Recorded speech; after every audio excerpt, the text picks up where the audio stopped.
cette loi pose des problèmes aux géants de la tech. On en parle avec Christophe Dansette. Bonjour Christophe. Bonjour Damien. Il y a plusieurs géants comme Google, Facebook, Twitter qui prennent leur distance et qui refusent de communiquer les informations de leurs utilisateurs aux autorités de Hong Kong. Ils refusent de les communiquer désormais, ça veut dire qu'ils le faisaient avant d'ailleurs.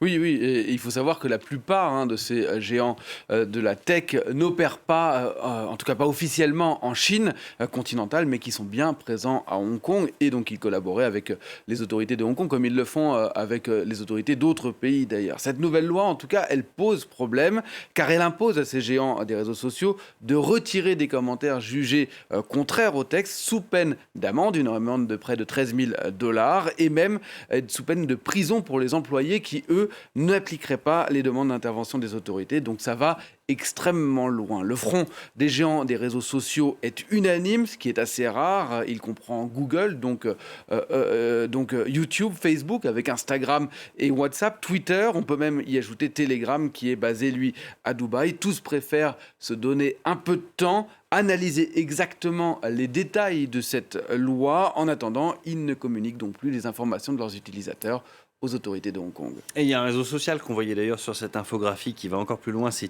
TikTok, puisqu'il retire purement et simplement son application de Hong Kong. Oui, parce que ce groupe, lui, il est dans une position encore plus délicate. Certes, il n'est pas présent, tout comme les autres, en Chine, mais son créateur est chinois et il appartient à un groupe de l'Empire du Milieu. Et hier, le secrétaire d'État américain, Mike Pompeo, a menacé tout simplement de bannir l'application. Le choix a donc été assez vite fait, puisque TikTok est extrêmement populaire aux États-Unis. L'application a été téléchargée, vous le voyez, plus de 130 millions de fois, alors qu'en Hong Kong, son audience se limite à seulement 150 000 utilisateurs. Et alors cet épisode, cette bataille montre bien, en tout cas, le dilemme auquel font face les réseaux sociaux en ce moment. Ouais, les réseaux sociaux qui doivent soigner leur image, et on l'a vu que ça pouvait coûter extrêmement cher, notamment à Facebook, qui dans une autre affaire fait face à un boycott de plus de 400 marques, boycott de ses espaces publicitaires en ce mois de juillet, en raison de ses prises de position qui sont jugées ambiguës, en tout cas qui ne vont pas assez loin sur les commentaires racistes. Mais il y a tout de même un contre-exemple. Ce contre-exemple, c'est celui de Zoom, l'application de conférence vidéo. Contrairement à tous les autres, elle collabore et elle continue de collaborer avec les autorités chinoises et de Hong Kong, ce qui ne l'empêche pas de progresser en bourse, bien au contraire, puisque son action a doublé en seulement un mois.